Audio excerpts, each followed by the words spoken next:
அனைவருக்கும் வணக்கம். இன்னைக்கான ஜோதிட பதிவில் நாம் பார்க்க போகிற ரொம்ப முக்கியமான ஒரு பயனுள்ள ஜோதிட கணிப்பு என்ன அப்படின்னு பார்த்தீங்கன்னா, திருப்பூர் காங்கேயமில் இருக்கக்கூடிய பிரசித்தி பெற்ற ஆலயம் அப்படின்னு சொன்னால் சிவன்மலை சுவாமி சுப்பிரமணியர் ஆலயம் அப்படின்னு சொல்லலாம். இந்த ஆலயத்தில் சிறப்பு மிகுந்த ஒரு விஷயம் இருக்குது அப்படின்னா ஆண்டவன் உத்தரவு பெட்டி அப்படின்னு சொல்லலாங்க. இந்த ஆண்டவன் உத்தரவு பெட்டியில் வைக்கக்கூடிய பொருளானது இந்த சமுதாயத்தில் மிகப்பெரிய அளவில் தாக்கத்தை ஏற்படுத்தும். ஏன் அப்படின்னு பார்த்தீங்கன்னா, முருகப்பெருமானை நேரடியாக பக்தருடைய கனவுல காட்சி தந்து குறிப்பால ஒரு பொருளை உணர்த்துவார். அந்த பொருளானது அந்த உத்தரவு பெட்டியில் வைக்கப்படுங்க. ஆனால் அந்த உத்தரவு பெட்டியில் வைக்கக்கூடிய அந்த பொருள் இந்த உலகத்தில் இந்த சமுதாயத்தில் மிகப்பெரிய அளவில் தாக்கத்தை ஏற்படுத்தும் அப்படின்னு சொல்வதுண்டு. அதே மாதிரி பக்தருடைய கனவுல வரக்கூடிய பொருள் அப்படிங்கிறது பூசாரியிடம் சொல்லும் பொழுது அவர் ஆண்டவர் அதாவது முருகப்பெருமானிடம் உத்தரவு கேட்பாங்க. வெள்ளைப்பூ மற்றும் சிவப்பு பூ போட்டு உத்தரவு கேட்கும் போது அதில் வெள்ளை நிற பூ வந்துச்சுன்னா பக்தர் சொன்னது உண்மை அப்படின்னு நம்பி முருகப்பெருமான் குறிப்பால் உணர்த்திய பொருள் அப்படிங்கிறத உறுதிப்படுத்தி கொண்டு அதற்கு பிறகு தான் அந்த உத்தரவு பெட்டியில் அந்த பொருளானது வைக்கப்பட்டு தினமும் பூஜைகள் நடத்தப்படுது. இப்படி இந்த பொருளுக்கு அப்படின்னு ஒரு கால நிர்ணயம் அப்படிங்கிறது கிடையாதுங்க. அடுத்த பக்தர் கனவுல முருகப்பெருமான் குறிப்பால் உணர்த்துற வரைக்கும் அந்த பொருள் அந்த உத்தரவு பெட்டியில் வைத்து பூஜை பண்ணுவாங்க. இப்படி பூஜை பண்ணக்கூடிய அந்த பொருள் அப்படிங்கிறது சமுதாயத்தில் மிகப்பெரிய தாக்கத்தை ஏற்படுத்துவதோடு உலக நிகழ்வை முன்கூட்டியே அறியக்கூடிய வகையில் அது திகழ்கிறது அப்படிங்கிறதுனாலையும் இது உலக பிரசித்தி பெற்றது அப்படின்னு சொல்லலாம். அதே மாதிரி இந்த உத்தரவு பெட்டியில் பார்த்திங்க அப்படின்னா எண்ணற்ற பொருட்கள் 100க்கும் மேற்பட்ட பொருட்கள் வைத்து பூஜை நடத்தப்பட்டிருக்கு. மண் கலசம், அகல் விளக்கு, தண்ணீர், ஏற்கலப்பை, சங்கிலி, துப்பாக்கி, நோட்டு புத்தகம், பட்டு, மஞ்சள், குங்குமம், இந்த மாதிரி நிறைய பொருட்கள் அதில் வைத்து வழிபாடு பண்ணியிருக்காங்க. அந்த பொருட்கள் எல்லாமே பார்த்திங்க அப்படின்னா இந்த சமுதாயத்தில் ஏதோ ஒரு வகையில் மிகப்பெரிய அளவில் தாக்கத்தை ஏற்படுத்தி கொண்டு தான் இருக்குது. தற்போது பார்த்திங்க அப்படின்னா சிவன்மலை ஆண்டவன் உத்தரவு பெட்டியில் வைக்கக்கூடிய அந்த பொருள் மாற்றத்தினுடைய நேரம் அப்படிங்கிறது ஜோதிட ரீதியாக பார்த்தோம் அப்படின்னா நவக்கிரகங்களில் ஏற்படக்கூடிய நேரம் அப்படிங்கிறதும் ஒரே மாதிரியாக இருக்குது. இதனுடைய தாக்கம் அப்படிங்கிறது அனைத்து ராசிக்காரர்கள் மத்தியிலுமே மிகப்பெரிய அளவில் மாற்றத்தை ஏற்படுத்தும். ஏன்னா முருகப்பெருமானே நேரடியாக காட்சி தந்து அந்த பொருள் மாற்றியமைக்கப்படக்கூடிய பட்சத்தில் அதனுடைய நேரமும் கிரக நிலையில் ஏற்படக்கூடிய மாற்றத்தின் நேரமும் ஒன்றாக இருக்கக்கூடிய பட்சத்தில் அதனுடைய தாக்கம் கணிசமாக அனைத்து ராசிக்காரர்களையும் தெரியும். அப்படின்னாலும் சிம்ம ராசியில் பிறந்தவங்களுக்கு அதனுடைய தாக்கம் எப்படி இருக்க போகிறது? இந்த கால முருகப்பெருமானினுடைய பரிபூரண அருளை சிம்ம ராசியினர் பெறுவார்களா?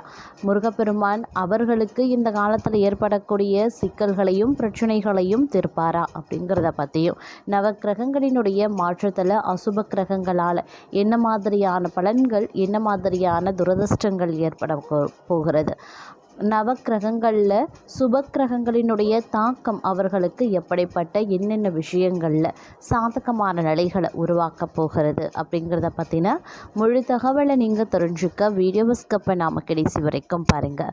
இந்த பதிவு தங்களுக்கு மிக பயனுள்ள விகிதத்தில் இருக்கும். வீடியோக்குள்ளே போகிறதுக்கு முன்னாடி இது வரைக்கும் நீங்கள் நம்ம சேனலை சப்ஸ்கிரைப் பண்ணல அப்படின்னா உடனே சப்ஸ்கிரைப் பண்ணிக்கோங்க. அப்படியே பக்கத்தில் இருக்கக்கூடிய நோட்டிஃபிகேஷனுக்கான பெல் பட்டனையும் ப்ரெஸ் பண்ணிக்கோங்க. சரி நேர்களே, வாங்க வீடியோக்குள்ளே போகலாம். சிம்மராசி அன்பர்களே, இந்த காலகட்டம் அப்படிங்கிறது பெரும்பாலும் தங்களுக்கு பார்த்தோம் அப்படின்னா கொஞ்சம் சவால்களை எதிர்கொள்ள வேண்டிய ஒரு காலகட்டமாகத்தாங்க இருக்கும். அதனால் இந்த நேரத்தை பொறுத்த வரைக்கும் பல்வேறு வகைகளில் நீங்கள் கொஞ்சம் உஷாராக செயல்பட வேண்டியது முக்கியமான ஒன்று அப்படின்னு சொல்லலாம். இருப்பினும் முருகப்பெருமானை தரிசனம் செய்து முருகப்பெருமானை எண்ணி நீங்கள் ஒவ்வொரு காரியத்தையும் தொடங்கும் போதும் ஒவ்வொரு நாளை நீங்கள் ஆரம்பிக்கும் போதும் அவருடைய அருளின் காரணமாக அந்த நாள் சுபமாக அமைய அதிகபட்சமாக வாய்ப்பு இருக்குது. அதனால் இந்த காலகட்டத்தை பொறுத்த வரைக்கும் முருகப்பெருமானினுடைய தரிசனத்தை மேற்கொள்வதும் அவரை எண்ணி அவரை வழிபட்டு ஒவ்வொரு நாளையும் தொடங்குங்க. அப்போ தான் உங்களுக்கு வரக்கூடிய பிரச்சனைகளை எளிதாக உங்களால் சமாளிக்கக்கூடிய திறமையை அந்த முருகன் தங்களுக்கு அருள்பார். அதே மாதிரி சுப கிரகங்களினுடைய தாக்கம் நன்மையை ஏற்படுத்தினாலும் அசுப கிரகங்களினுடைய தாக்கத்தினுடைய பலன்கள் குறைய முருகப்பெருமானினுடைய அருள் தங்களுக்கு பரிபூரணமாக கிடைக்கும் அப்படின்னு சொல்லலாம். அதே சமயம் மற்றொரு புறம் பார்த்தோம் அப்படின்னா பிரச்சனைகள் மற்றும் விவகாரங்களில் தீர ஆலோசனைகளை செய்து பக்குவமான அணுகுமுறையை கையாள்வது அவசியம். பணவரத்து அதிகரிக்கலாம், காரிய தடங்கல்களும் ஏற்படலாம், மனதில் ஏதாவது ஒரு கவலை உண்டாக செய்யுங்க. அரசியல்வாதிகளை பொறுத்த வரைக்கும் காரிய அனுகூலங்கள் ஏற்படும். நண்பர்கள் மூலமாக எதிர்பார்த்த உதவி கிடைக்கப்பெறுவீங்க. புதிய நபர்களின் நட்பு கிடைக்கப்பெறுவீங்க. கவனமாக செயல்படுவது ரொம்ப நல்லதுங்க. மாணவர்களுக்கு கல்வியில் வெற்றி பெற அனைத்து வித முயற்சிகளையும் மேற்கொள்வீங்க. சக மாணவர்கள் ஆதரவும் தங்களுக்கு இருக்கப்பெறும். அதே மாதிரி உற்றார் உறவினர்களிடையே கருத்து வேறுபாடுகள் அதிகரிக்கலாம். கணவன் மனைவிக்கு இடையே ஒற்றுமை குறைய ஆரம்பிக்கும். உடல் ஆரோக்கியத்தில் உண்டாகக்கூடிய பாதிப்புகளால் மருத்துவ செலவுகளும் உண்டாகலாம். உத்தியோகஸ்தர்களுக்கு பணியில் நிம்மதியற்ற நிலை ஏற்படும். அப்படிங்கிறதுனால கொஞ்சம் எச்சரிக்கை உணர்வுடன் நடக்க பாருங்க. பணியிடத்தில் உத்தியோகஸ்தர்கள் கொஞ்சம் கூடுமான வரைக்கும் அதீத கவனத்துடன் இருப்பது அவசியமாகிறது. வேலைகளில் கவனச்சிதறல் எக்காரணத்தை கொண்டும் இருக்கக்கூடாது. அப்படி இருக்கக்கூடிய பட்சத்தில் தேவையில்லாத பிரச்சனைகளை சந்திக்க நேரலாம். அதே மாதிரி எதிர்பார்க்கக்கூடிய பதவி உயர்வுகளும் தங்களுக்கு தாமதப்படத்தான் செய்யும். தேவையற்ற பயணங்களாலேயும் அலைச்சல்கள் அதிகரிக்கலாம். பண வரவுல நெருக்கடிகள் ஏற்படக்கூடிய ஒரு காலகட்டம் அப்படிங்கிறதுனால கொஞ்சம் கவனமாக இருங்க. அதே மாதிரி தொழில் வியாபாரம் செய்கிறவங்க நிறைய போட்டிகளை இந்த காலகட்டத்தில் சமாளிக்க வேண்டியதாக இருக்குங்க. அதனால் அனைவரையுமே அனுசரித்து செல்ல பழகி கொள்வது, பேச்சில் நிதானத்தை கடைபிடிக்கிறது அப்படிங்கிறது ரொம்ப ரொம்ப நல்லது அப்படின்னு தான் சொல்லணும். அதே போல் எந்த ஒரு காரியத்திலையுமே எதிர்நீச்சல் போட்டே முன்னேற வேண்டியதாக இருக்குங்க. குடும்பத்தில் நிம்மதியற்ற நிலை ஏற்படலாம். திருமண சுப முயற்சிகளில் தாமத நிலை உண்டாகத்தான் செய்யும். உத்தியோகஸ்தர்கள் பணியில் கவனமுடன் செயல்பட பாருங்க. இருப்பினும் உங்களுடைய சமயோஜித புத்தியால் அனைத்தையும் சமாளிக்கக்கூடிய வல்லமை இருக்கப்பெறும் அப்படின்னு சொல்லலாம். இருந்தாலும் இந்த காலகட்டம் ஏற்றம் இறக்கம் நிறைந்த ஒரு காலகட்டமாகவே திகழப்பெறும் அப்படின்னு தான் சொல்லணும். பொருளாதாரத்தை பொறுத்த வரைக்கும் எதிர்பார்த்த அளவிற்கு பணவரவு ஏற்படும் அப்படின்னாலும் செலவுகளும் அதிகமாகவே ஏற்படுவதற்கு வாய்ப்புகள் இருக்கு. உடல் நலனில் கவனமாக இருங்க. சிறு உடல் உபாதைகள் ஏற்பட்டாலும் அதை உடனே கவனத்தில் கொண்டு மருத்துவரை அணுகி பரிசோதித்து கொள்ள வேண்டியது அவசியம். கணவன் மனைவிக்கு இடையே சிறு சிறு கருத்து வேறுபாடுகள் ஏற்பட்டு நீங்க பெறலாம். கொடுக்கல் வாங்கல் சீராகவே இருக்கும். குடும்பத்தில் இருக்கக்கூடிய நபர்களை அனுசரித்து செல்வதன் மூலமா மகிழ்ச்சிகரமான வாழ்க்கையை பெற முடியும். வேலையை பொறுத்த வரைக்கும் வேலை சூழ்நிலை சாதகமாகவே இருக்கு. வேலை சுமை அதிகமாக இருந்தாலும் அதை திறம்பட செய்து முடிச்சிடுவீங்க. இதுவரைக்கும் தடைபட்டிருந்த பதவி உயர்வு, சம்பள உயர்வு போன்ற சலுகைகள் ஒரு சில அன்பர்களுக்கு கிடைப்பதற்கு வாய்ப்புகள் இருக்கு. இருப்பினும் அதை அடைவதற்கு நீங்க கொஞ்சம் நிதானித்து செயல்பட வேண்டியதும் பொறுமை காக்க வேண்டியதும் அவசியமாகிறது.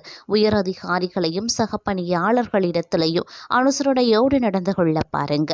அதே மாதிரி தொழிலை பொறுத்த வரைக்கும் எதிர்பார்த்த அளவிற்கு லாபம் கிடைக்கும் அப்படின்னாலும் கூட கடினமாக உழைத்தால் மட்டுமே அதிக அளவு லாபத்தை தங்களால் பெற முடியும் அப்படிங்கிறத கருத்தில் வைத்து கொள்ள வேண்டியது முக்கியமான ஒன்று.